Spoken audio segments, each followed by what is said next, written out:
Muchas gracias a todos, especialmente muchas gracias a Germán Feyerher y Marcelo Leiras, que son profesores de San Andrés, por acceder a charlar con nosotros sobre las elecciones en Estados Unidos, que son la verdad en muy poco tiempo, en menos de 2 meses. Esta es la primera actividad del año de la Cátedra Estados Unidos. La Cátedra Estados Unidos es una iniciativa de la Universidad de San Andrés, que ya tiene 7 años, que surgió como una posibilidad, una oportunidad para que la gente en Argentina supiera más sobre Estados Unidos, sobre la cultura, la política, la economía, los negocios, la literatura. Hay muchas universidades en Estados Unidos que tienen cátedras de América Latina y al revés es muy raro, hay muy pocas universidades en América Latina que tienen cátedras de Estados Unidos, y el Departamento de Sociales, Marcelo era el director en ese momento, Federico Márquez fue el primer coordinador de la cátedra. Empezó a trabajar en esto, y la verdad que hace 7 años que hacemos charlas, hacemos actividades, hacemos un curso de verano que ya vamos a lanzar para este verano, probablemente en formato mixto, porque no vemos muy probable que la gente pueda viajar a Buenos Aires o de Estados Unidos a Buenos Aires. Y lo que vamos a hacer ahora es un diálogo con Marcelo Leiras y Germán Feyerher, que ahora los voy a presentar, sobre las elecciones en Estados Unidos. Y le agradecemos mucho a la Embajada de Estados Unidos que apoya esta iniciativa de la Universidad de San Andrés, y especialmente a Michelle Rivling, que es consejera de la Embajada, que va a dar unas palabras de bienvenida después de que yo los presente a Germán y Marcelo, que para muchos no van a necesitar presentación, pero tal vez para algunos sí.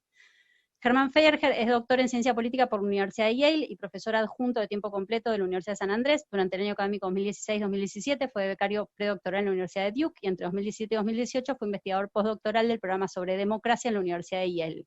Usando métodos de inferencia causal y trabajo de campo, Germán investiga teórica y empíricamente temas de economía política y comportamiento político.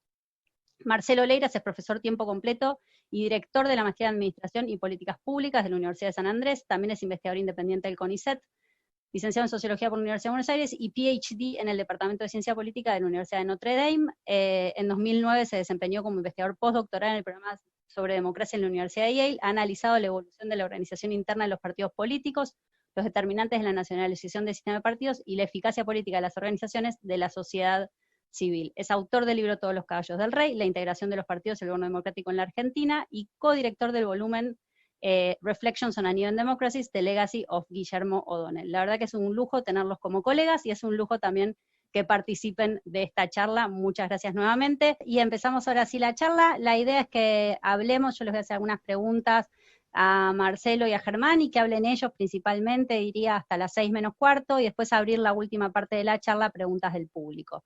Voy a empezar con Marce, con el doctor Leiras, perdón. Y una pregunta bastante amplia y tal vez un poco como previsible a esta altura, pero que no deja de ser interesante, que es: ¿qué efecto crees que van a tener los cambios en la economía, la crisis económica y el COVID sobre el voto de Trump en este contexto de hiperpolarización en Estados Unidos? Bueno, yo creo que va a tener un efecto muy significativo. La presidencia de Trump fue una presidencia desde muchos puntos de vista inusual en los Estados Unidos.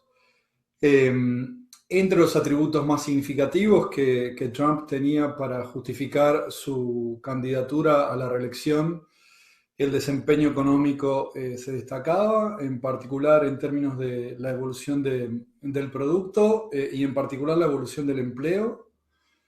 El desempleo estaba, hasta que la pandemia llegó a Estados Unidos, en uno de sus niveles más bajos en las últimas décadas. Y ciertamente la recesión atribuible a las restricciones a la circulación afecta muy seriamente las chances del presidente desde ese punto de vista, ¿verdad? Le quita probablemente la principal carta que tenía para exhibir en su desempeño como presidente, ¿no? De modo que yo no sé, bueno, es muy difícil naturalmente, primero, anticipar los resultados con base en las encuestas, si bien han sido muy estables en los últimos meses. Y aun cuando pudieron anticiparse, es difícil ver cuánto de lo atrás que está el presidente en las encuestas es atribuible al resultado económico, pero bueno, sería difícil encontrar una explicación que no incluya ese ingrediente.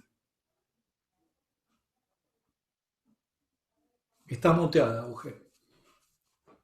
Germán, ¿cómo ves las estrategias electorales de Trump y Biden? Eh, ¿Puedo agregar algo sobre lo que dijo Marce? Desde ya, desde ya. Bueno, y después prometo responder la pregunta que me hiciste. En la literatura de ciencia política, el voto por el estado de la economía se conoce como voto económico. Y estudios de ciencia política muestran que es el predictor más importante que hay para entender la reelección de los presidentes en Estados Unidos. De hecho, hay solo dos presidentes que decidieron competir por la reelección durante un año de contracción económica y ganaron. Y los dos, bueno, hay de uno sobre el cual yo no sé mucho, pero no, uno es Lincoln y el otro es Theodore Roosevelt. Eh, con lo cual, bueno, al menos digo, el caso de Lincoln es, digo, uno puede entender claramente por qué ganó la elección. Con lo cual, desde ese punto de vista, las chances electorales de Trump están muy comprometidas por el estado de la economía actual. Ahora, al mismo tiempo, o al menos digo, si uno usa los modelos anteriores para predecir lo que va a pasar en el futuro, bueno, las chances de Trump están muy complicadas. Ahora, al mismo tiempo, cuando uno mira las encuestas, los votantes le tienen más fe a Trump para manejar la economía que a Biden. Y como menciona Marcelo, también las elecciones norteamericanas se han vuelto muy estables. O sea, yo, con motivo de esta charla, me puse a ver algunos datos, ¿no? Y entonces, digo, uno de los datos es cuánto varía el voto para la categoría de presidente en los estados. Bueno, cómo fue variando esa variación en el tiempo, ¿no? Y entonces, bueno, si uno ve, ¿no? O sea, más antes, digo, del 2000 para atrás, cómo votaban los estados cambia, no sé, como en un 5 o 10% de una elección a otra, en promedio. En los últimos años esa variación es mínima, es menos del 2%. Y bueno, y dado que el colegio electoral juega un rol tan importante en estas elecciones, bueno, ahí conecto con la pregunta que me hiciste, Uge. Esa es la apuesta de Trump.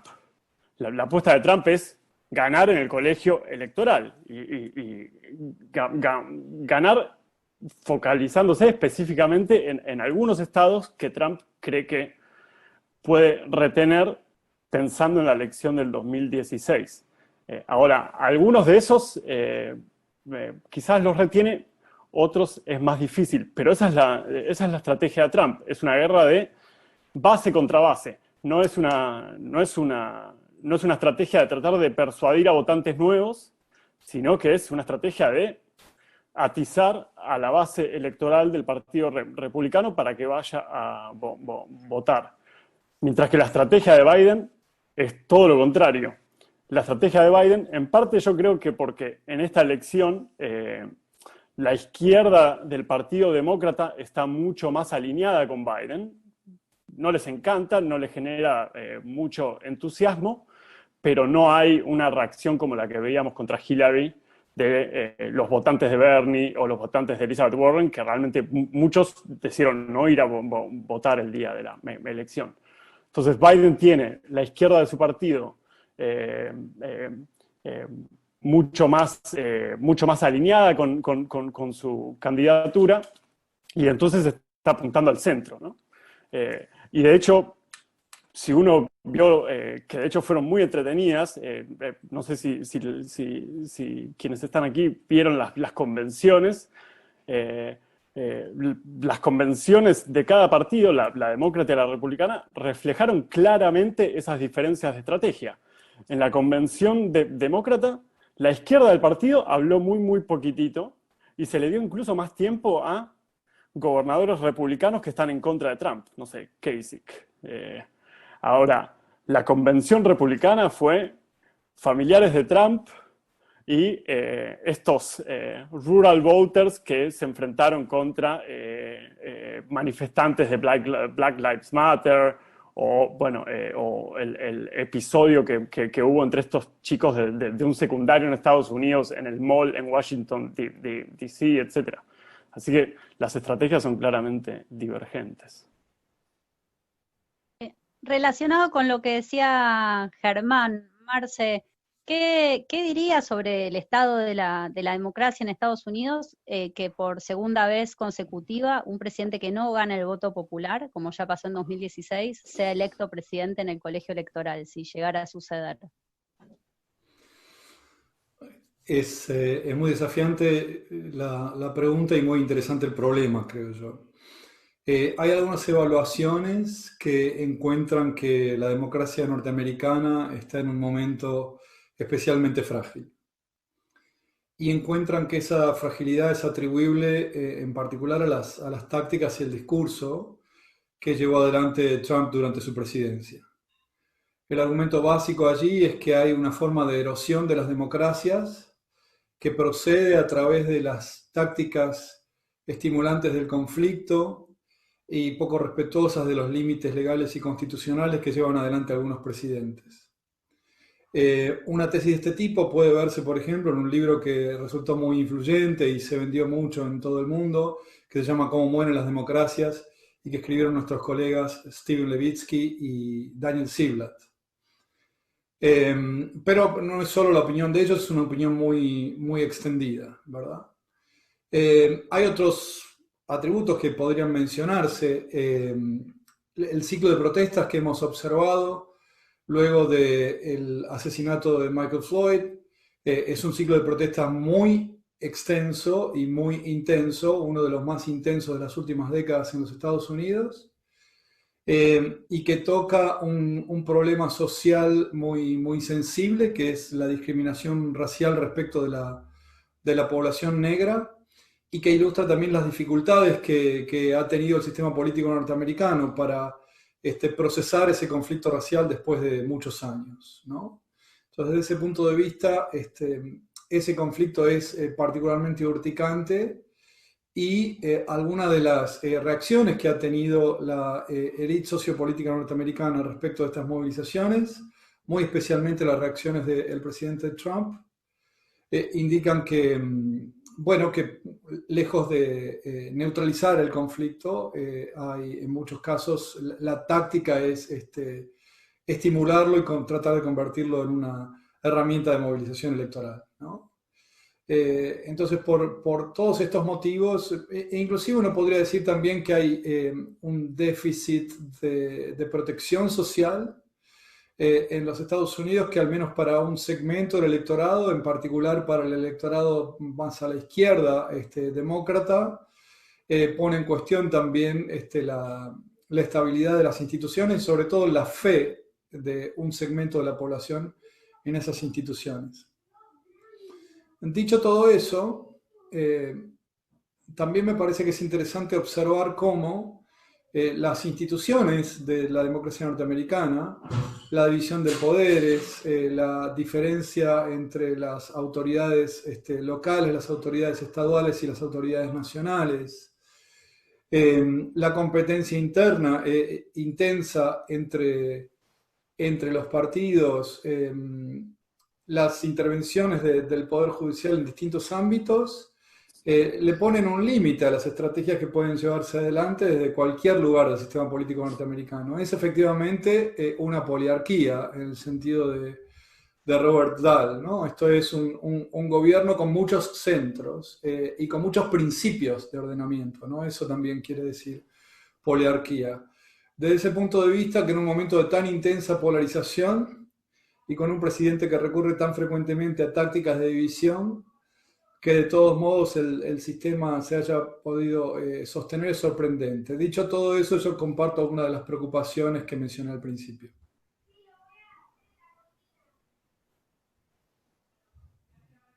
Ger, ¿a vos qué te parece? Prometo que no me muteo más. No, a ver, comparto todo lo que dijo Marcelo. La presidencia de Trump ha sido muy inusual, especialmente para lo que nos tenía acostumbrados la democracia norteamericana, que era una democracia con mucha estabilidad y también mucho mucho respeto de las reglas, o al menos cierto consenso entre las élites de que algunas reglas había que respetar.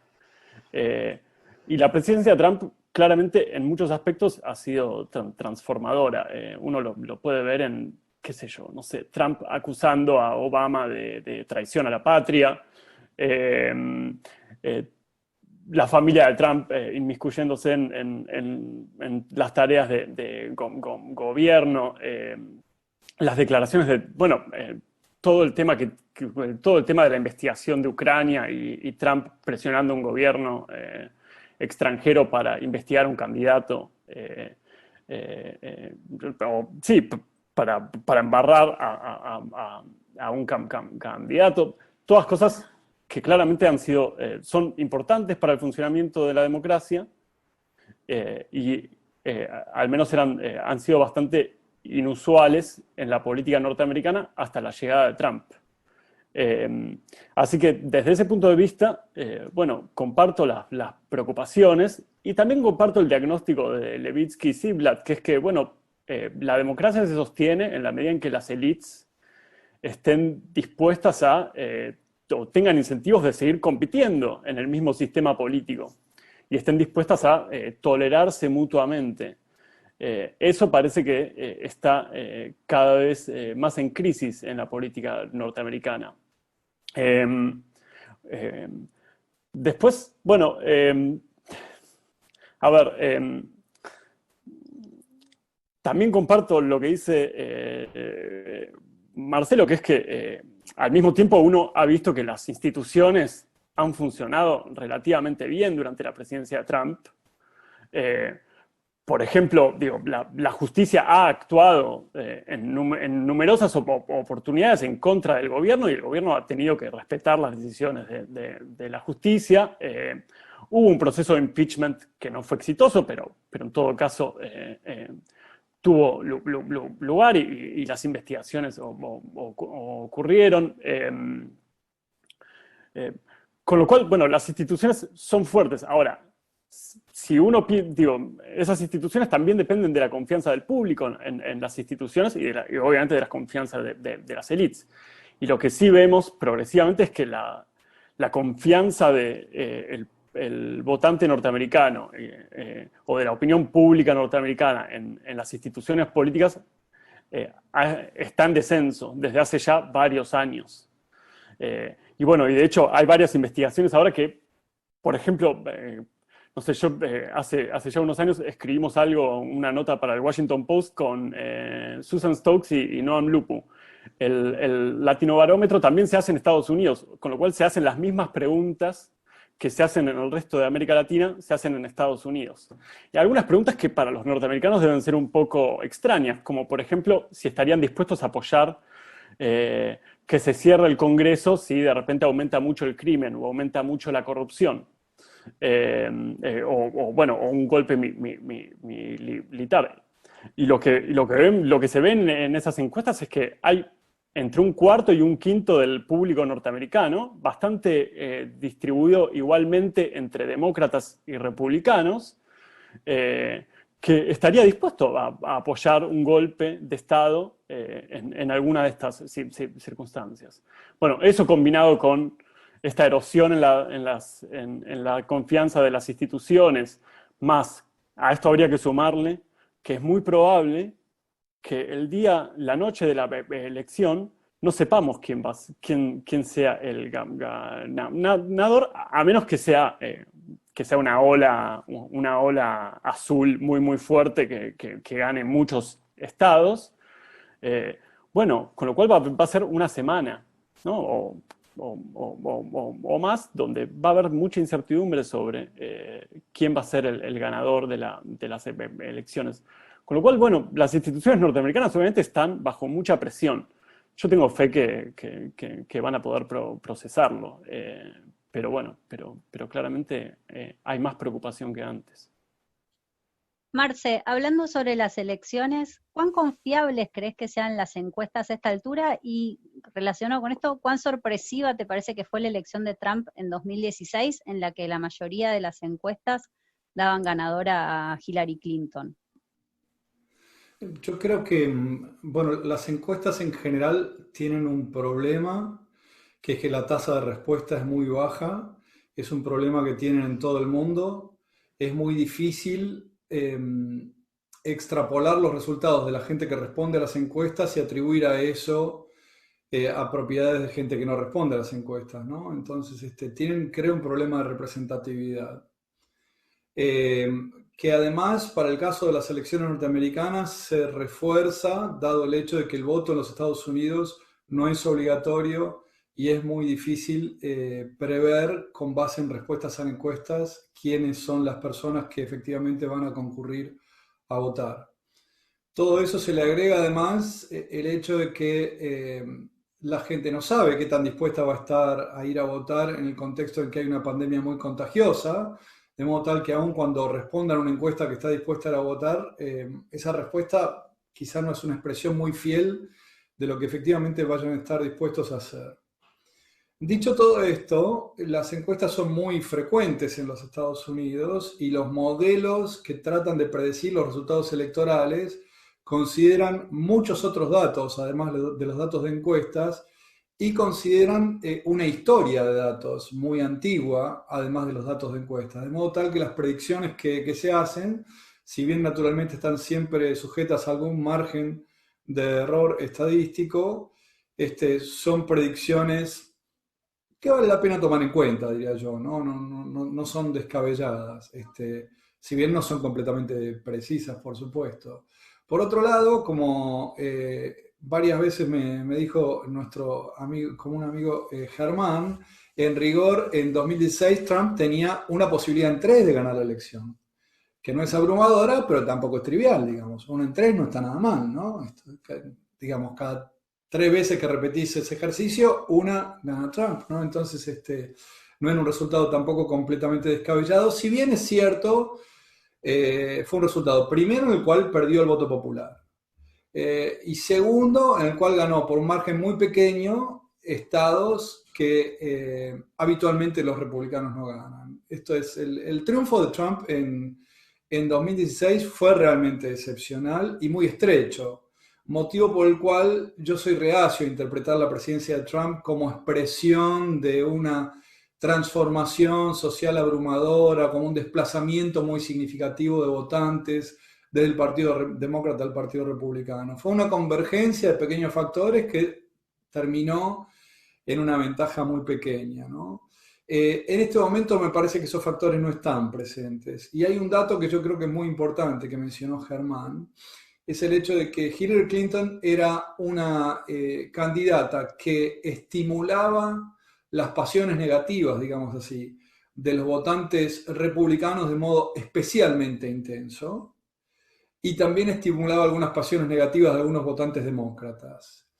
Joe Biden, independientemente de cuán atractivo sea como candidato desde un punto de vista positivo, no despierta esas pasiones negativas.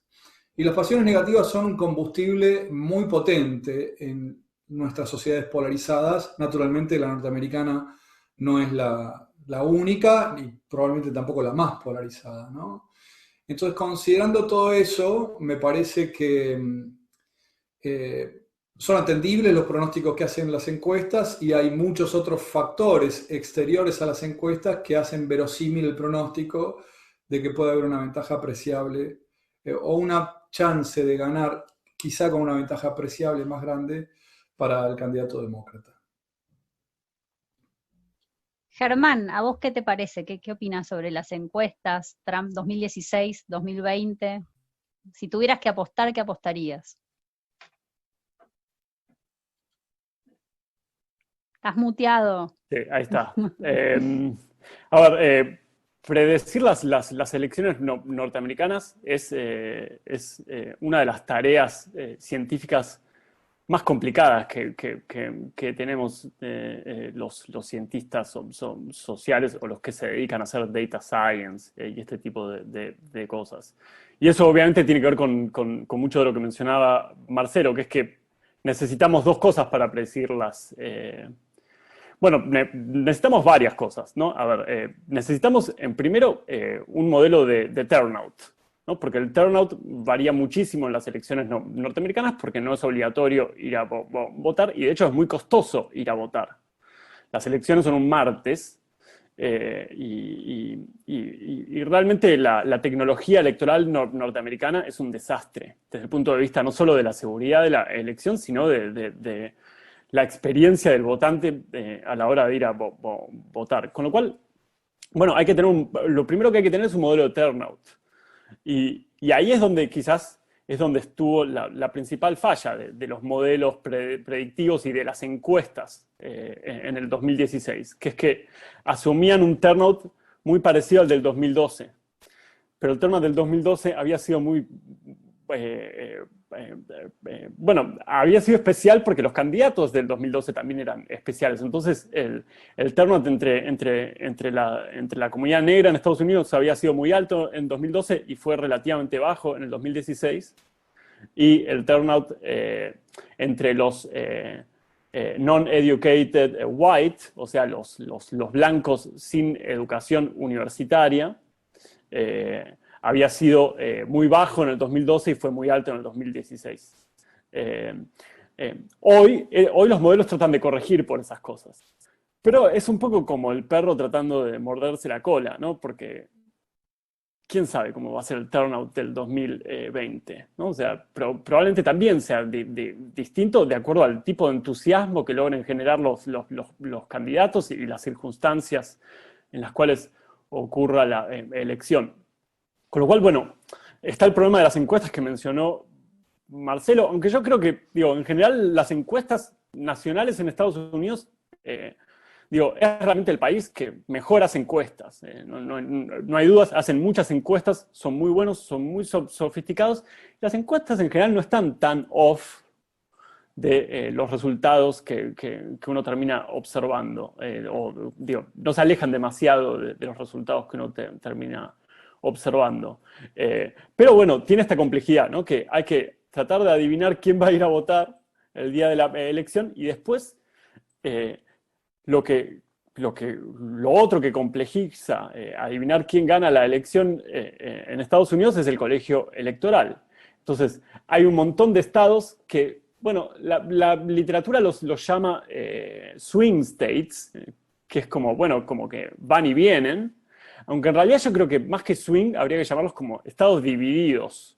O sea, estados donde básicamente hay una base republicana fuerte y hay una base demócrata fuerte, ¿no? Y entonces las diferencias en esos estados tienden pequeñas diferencias pueden producir grandes cambios en los resultados electorales. Entonces, bueno, Trump ganó la elección del 2016 básicamente porque logró dar vuelta a algunos estados que hasta el 2012 habían votado consistentemente a los demócratas, a pesar de que el voto demócrata en esos estados, como por ejemplo en Pensilvania, era cada vez menor. Con lo cual uno podría haber tratado de adivinar esa tendencia y decir, bueno, Pensilvania se les va a dar vuelta. Y entonces, eso va a ser crucial para la elección. De hecho, cuando estén mirando la elección del martes, ahora en 40 días o 50 días,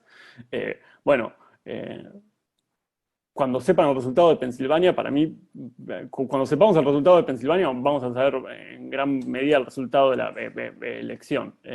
Ahora, es muy difícil. Hoy Trump tiene más o menos las mismas chances que tenía en el 2016. Y eso tiene que ver con esta estabilidad muy fuerte que hay hoy en la política norteamericana, de dos bandos muy polarizados, votantes independientes son cada vez menos, ¿no? Los votantes que no tienen decidido su voto ya con mucha anticipación. Y eso le da mucha estabilidad, pero también, bueno, hace, como están estas pequeñas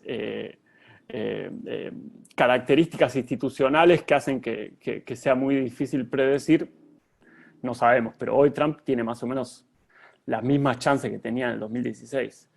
Con lo cual, sí, yo no jugaría a la ruleta rusa con 30% de probabilidades de que me voy a dar un tiro en la cabeza. Con lo cual, son buenas chances las de Trump, a pesar de que corra de atrás. Gracias, Ger. Una última pregunta a los dos y después abrimos a preguntas del público. Marce, vos hablaste de que no crees que haya un gran realineamiento de la política estadounidense. ¿Cómo ves, si ves algún cambio en las coaliciones de los partidos demócrata y republicano? Bueno, yo creo que el cambio más significativo ocurrió dentro del Partido Republicano. Y eso es muy interesante, me parece, para evaluar la presidencia de Trump, ¿no? Creo que Trump, bueno, es una figura política con características inusuales. Eh, el comentario periodístico tiende a subrayar sus torpezas o sus defectos. Tiene, sin embargo, una virtud, creo yo, como representante, que es su férrea disciplina en mantenerse en un mensaje y en expresar cosas que para su electorado resultan claras y estimulantes, ¿no? Y no hace otra cosa que eso. Realmente tiene una disciplina de hierro. Es muy, muy impresionante eso. Ahora, el hecho de que una persona fundamentalmente montada sobre ese atributo consiga ganar una elección en un país donde es tan difícil competir como en los Estados Unidos, indica que hay una base que está demandando eso, ¿no? Entonces Trump es expresión de de una sensibilidad que se ha vuelto dominante dentro del Partido Republicano y ha sido una figura política muy resistida dentro del Partido Republicano al principio. Por ejemplo, el senador Graham, que es un senador muy influyente, al principio tuvo palabras muy duras respecto del presidente, pero muy, muy duras. Y hoy es uno de sus defensores más firmes, ¿no? Entonces, ese partido republicano que era un partido, sí, dominado por liderazgos conservadores desde hace mucho tiempo ya, creo, hace como unos buenos 50 años, diría yo. Tenía, sin embargo, líderes que estaban inclinados a respetar las rutinas del intercambio partidario de Washington, ¿no? Lo cual, por cierto, no les había impedido ser muy, muy duros con con Bill Clinton cuando fue presidente y con Obama durante toda su presidencia, ¿no? Pero de todos modos estaban como abiertos al menos a la discusión con sus colegas de otros partidos. Todas estas rutinas a Trump lo tienen bastante sin cuidado. Y los líderes republicanos que al principio pensaban que iban a pagar un costo por eso, dejaron de preocuparse por pagar ese costo y observaban que ir contra el presidente entraña un riesgo electoral en sus distritos. Esto es la posibilidad de abrirse a desafíos de otros líderes republicanos muy, muy alto. De modo tal que yo diría, bueno, para decirlo así muy rápidamente, Trump capturó el Partido Republicano y lo controla prácticamente a voluntad, lo cual entraña una transformación muy significativa de ese partido. Por el contrario, creo yo, la élite demócrata, aún a costa de no expresar claramente las demandas del electorado demócrata más progresista, sigue teniendo un control bastante firme del proceso de nominación, de las campañas electorales y del discurso, ¿no? Desde ese punto de vista es más un partido, tiene más capacidad de determinar qué es lo que pueden o no hacer los candidatos que van con su etiqueta, ¿no? Entonces, me parece interesante registrar esa asimetría y prestando atención a esa asimetría, darse cuenta que muchas de las cosas que observamos en los movimientos de las élites partidarias expresan cambios sociales. La polarización efectivamente es un fenómeno alimentado por retóricas partidarias, pero no es un fenómeno inventado por retóricas partidarias.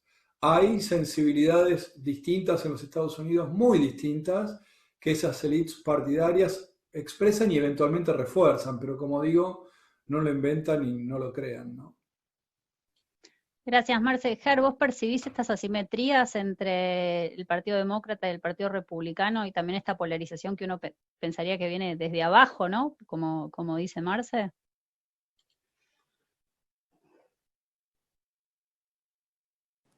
Sí, sí, sí, totalmente. A ver, creo que todavía es cierto que los partidos, tanto el Partido Demócrata como el Partido Republicano hay 50 partidos demócratas y hay 50 partidos republicanos. O sea, las direcciones nacionales de los partidos siempre fueron débiles en Estados Unidos. Son partidos fuertes, pero con el federalismo es fuerte en Estados Unidos también, y eso se refleja en los partidos. Creo, como dice Marce, que los demócratas han logrado coordinar sus internas mucho mejor que los republicanos. De hecho, Trump en el 2016 se lleva puesto al establishment. Yo creo que hay más de un establishment en el Partido Republicano. Hay un establishment que representa a los distritos suburbanos y a los intereses empresariales, y que es económicamente liberal, y después hay un establishment que es el establishment que surge o que se refuerza con el Tea Party Movement, ¿no? y que expresa más un conservadurismo cultural más fuerte, y que representa más estas áreas rurales o exurbanas de Estados Unidos. Trump claramente empodera a esa base y a ese establishment en contra del otro establishment y la otra base. Mientras que, bueno, en el Partido Demócrata, la gran narrativa de la interna fue cómo el establishment demócrata había inclinado la cancha en contra de Bernie Sanders. Entonces, sí, desde ese punto de vista coincido con Marcelo, que es que los demócratas han sido más exitosos en términos de procesar sus conflictos internos. Y bueno, y hoy Trump efectivamente tiene un control casi total sobre la maquinaria republicana, pero a mí no me queda bien claro, eso claramente se expresa en la arena nacional, en las arenas locales. No me queda tan claro. Y a los candidatos que Trump apoya para las elecciones, al menos los que apoyó para las elecciones intermedias en las elecciones legislativas, no les fue tan bien. Con lo cual, bueno, no sé, ahí es algo que a mí me gustaría aprender más.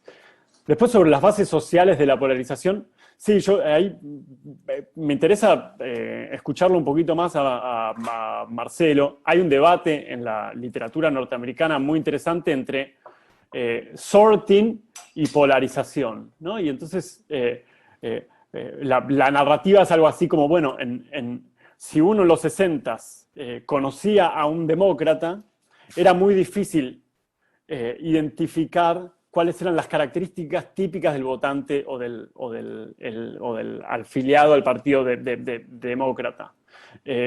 Mientras que si hoy conoces a un demócrata, ya más o menos sabes quién es, ¿no? Y lo mismo con los republicanos. Entonces, ahí hay como una especie de... hay sorting, ¿no? Sorting quiere decir, bueno, que las personas se ordenan de acuerdo a algún tipo de criterio. Entonces, hay sorting ideológico. Antes, ser demócrata no era ser de izquierda, ser más liberal desde el punto de vista norteamericano. Quizás un poquito en términos económicos, pero definitivamente no en términos raciales, ¿no? Al menos hasta los 60s, en términos de los derechos de las minorías, etc.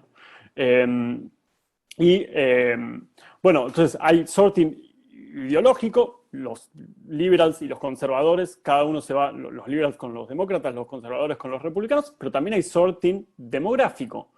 Hoy el Partido Demócrata es el partido de las minorías, es el partido de las grandes ciudades, es el partido de las ciudades que quedan especialmente en la costa, que son más cosmopolitas, es el partido donde la mayoría religiosa más grande es los que no tienen ningún tipo de religión, etc. Y el Partido Republicano es todo lo contrario, ¿no? Es el partido de las zonas más rurales y de los suburbios, es el partido de los conservadores, es el partido de los blancos, es el partido de los evangélicos y de las personas que creen que la religión o que toman a su religión como algo muy importante en términos de su identidad política, etc. Ahora, si es polarización o es este tipo de reordenamiento demográfico, ideológico. No sé, probablemente las dos sean importantes y quizás una sea una subcategoría de la otra, ¿no? Pero bueno, en cualquier caso, sí, coincido. Bueno, muchas gracias a los dos. Ahora abrimos para preguntas del público. Somos 85, así que les pido que hagan preguntas por escrito. O una primera la podemos tomar así hablando, pero ya las subsiguientes les pido que las hagan por escrito. Yo juro repetirlas fielmente y que aclaren para quién es, o si es para los dos oradores. Enrique Bianchi. Se tiene Sí, ahí. buenas tardes. No pertenezco a la universidad, pero la gentileza de un colega y amigo del Departamento de Derecho me permite participar de este encuentro. Creo que fue el profesor Leiras que señalaba que un porcentaje no despreciable, según las encuestas siempre, de la población norteamericana está perdiendo la confianza en el sistema democrático. Yo quisiera enfatizar que una de las causas de esto puede radicar en algo que, si bien lo señaló Eugenia en una pregunta, no fue suficientemente enfatizado, y es la enorme distorsión que el sistema de elección presidencial indirecta a través del colegio electoral provoca en los resultados. Es el sistema, por otro lado, que tuvimos los argentinos hasta la reforma del año 1994. No olviden que, si la memoria no me falla, Hillary sacó algo de 2 millones más de votos que Trump en las elecciones. Y no es una cifra despreciable. El voto de un norteamericano de California o de un norteamericano de Nueva York vale muchísimo menos que el voto de un norteamericano de otros estados. Acá pasa, y ya termino, algo parecido en nuestro país con la sobrerepresentación que en la Cámara de Diputados tienen ciertas provincias chicas, ¿verdad? Pero, bueno, solo en la Cámara de Diputados, y no es tan decisivo como el colegio electoral que se ordena a la elección de presidente. Entonces, mi pregunta es si ese descreimiento que señalaba el profesor Leiras no puede tener, en una parte de la ciudadanía, no puede tener como causa el hecho bastante chocante de que yo veo que un candidato saca 2 millones más de votos que otro y pierde.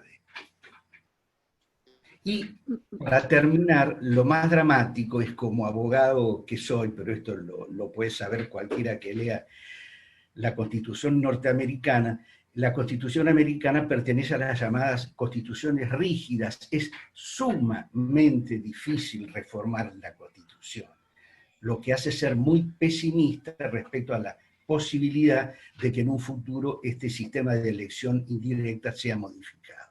Gracias. Marce, no sé si querés contestar a eso. Sí, yo tengo una respuesta sobre eso, si bien la observación la había hecho Ger, ¿no? Que seguramente también tiene una opinión sobre esto. Yo creo que efectivamente desde el punto de vista de la igualdad de derechos electorales, la institución colegio electoral es una institución cuestionable. Sin embargo, sospecho que si hay una proporción de votantes norteamericanos que declaran no tener confianza en la democracia, ese no debe ser el motivo.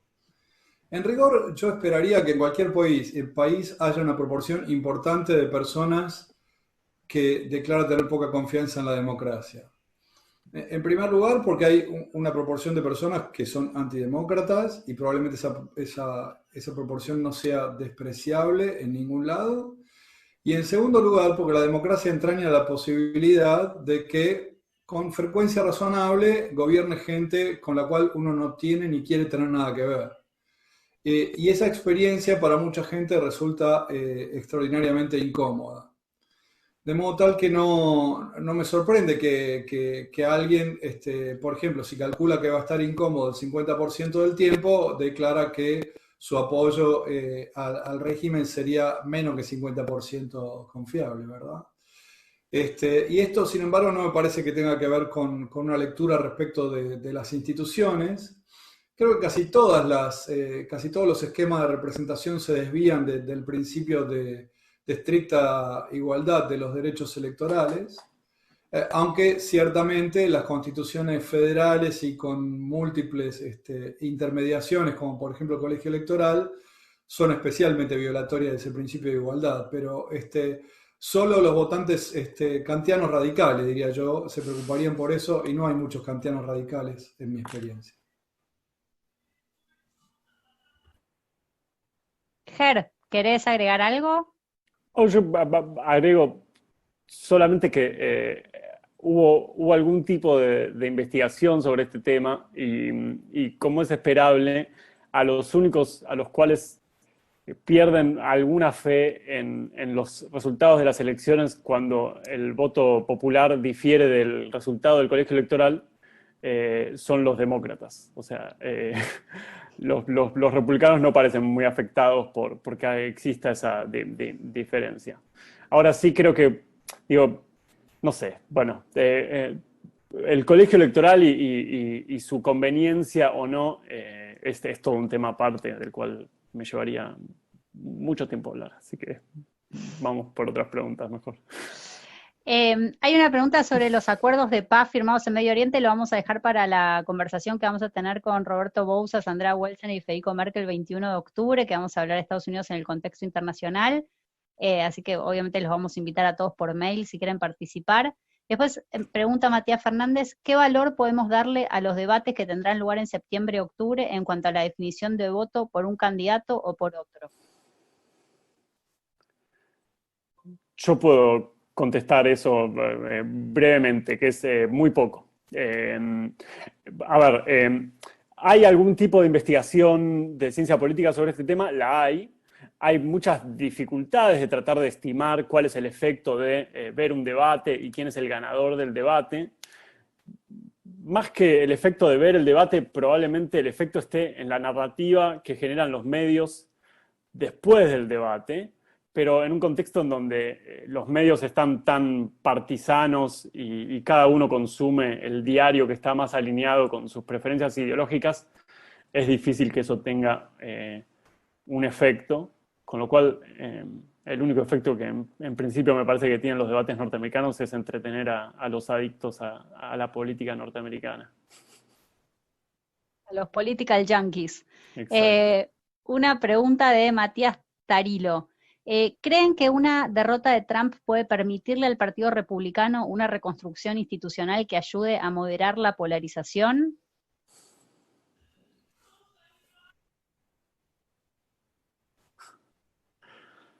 Probable. Y a mí me parece importante poner la cuestión en perspectiva histórica. En rigor, estamos acostumbrados a ver el funcionamiento de la democracia norteamericana en el prisma que ayudó a construir la ciencia política de los años 50, 60 y 70, que fue un periodo probablemente de excepcional convergencia interpartidaria, ¿no? En rigor, en los Estados Unidos antes y en la mayoría que haya una distancia apreciable entre los partidos políticos. Creo que esa distancia no existía en los Estados Unidos en este periodo al que me estoy refiriendo por dos motivos. Primero, porque la experiencia de la guerra es una experiencia que tiende a unificar, es extraordinariamente traumática y tiende a reforzar las identidades y las convergencias nacionales en contraste con las diferencias partidarias, por un lado. Y por otro, como señaló Germán muy bien hace un rato, el Partido Demócrata era un partido que tenía una implantación territorial singular, cosa frecuente en los países federales, implantación territorial singular que perdió cuando un presidente demócrata les dio o aseguró la protección universal de los derechos electorales para la población negra, cosa que el electorado demócrata del sur no le perdonó al Partido Demócrata y llevó a que en masa esos votantes y sus hijos y sus nietos pasaran a votar al Partido Republicano, ¿no? Entonces, sin estos atributos singulares, esa convergencia ideológica que encontramos en los libros de texto con los que nos educamos, hubiera sido menos probable, ¿no? Creo que la polarización entonces es un rasgo frecuente, es de esperar que haya polarización, y si Trump pierde la elección, es probable que lo haga. Yo creo que muy probablemente su liderazgo sería reemplazado por, no creo por uno singular inmediatamente, pero no espero que en el futuro cercano posiciones más moderadas pasen a ser dominantes o populares dentro del Partido Republicano.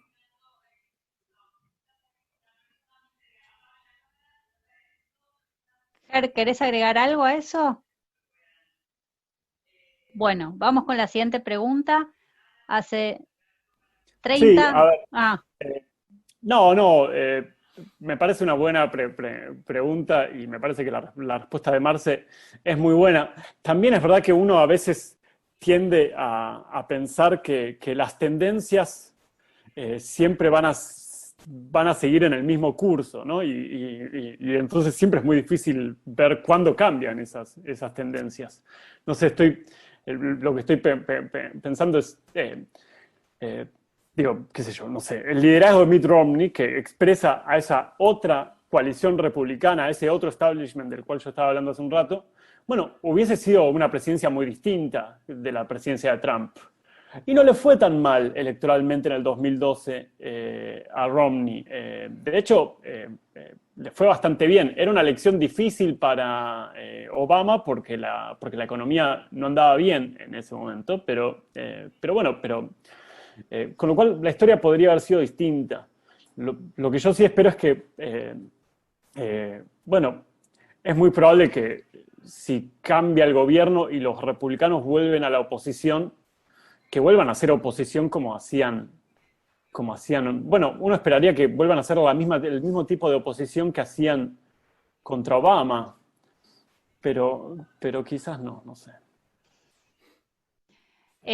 Hace 30 o 40 años, una pregunta de Roberto Bouzas, parecía consensual el diagnóstico de que las élites norteamericanas, demócratas o republicanas, tenían un amplio espacio de acuerdos en muchos campos de política. El margen de diseño será relativamente limitado, al menos en términos comparativos con otros países desarrollados.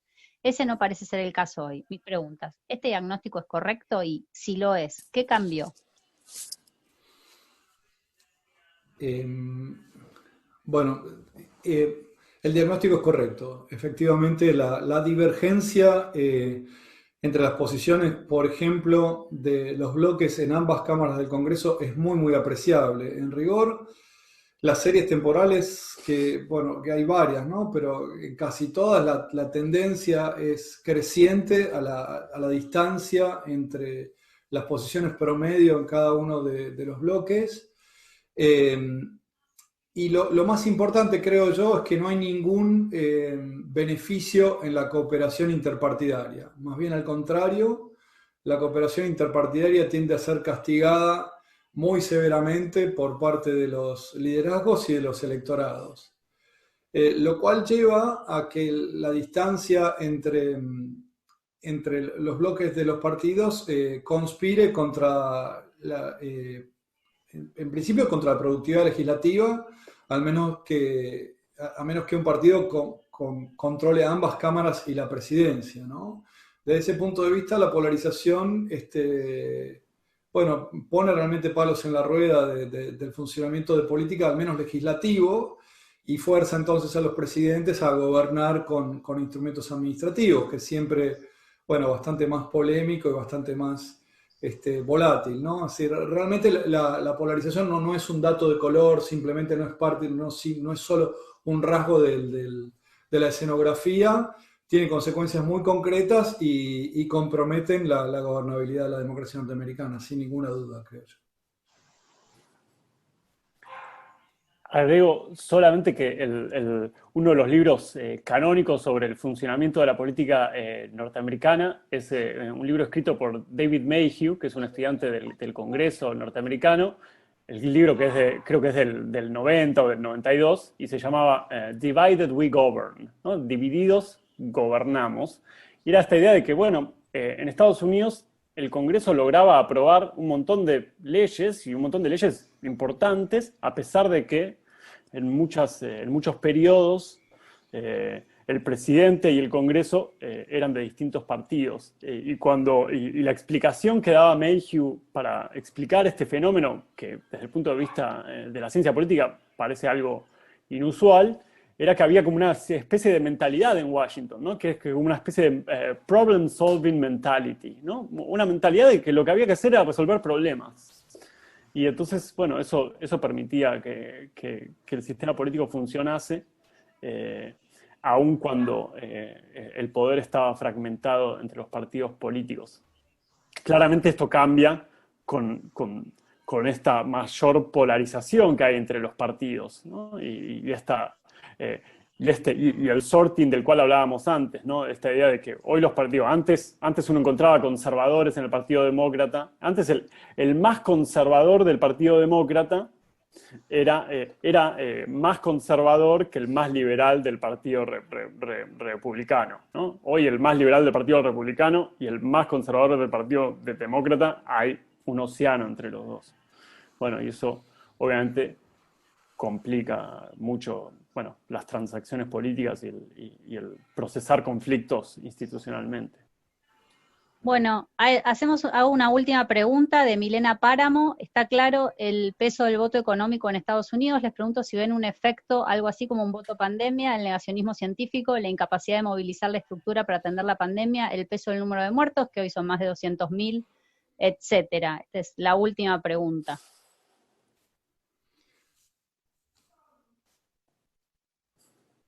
¿Querés empezar, Ger? Sí, a ver, no lo sé. Desde que empezó la pandemia, las encuestas a Trump le han ido muy, muy mal.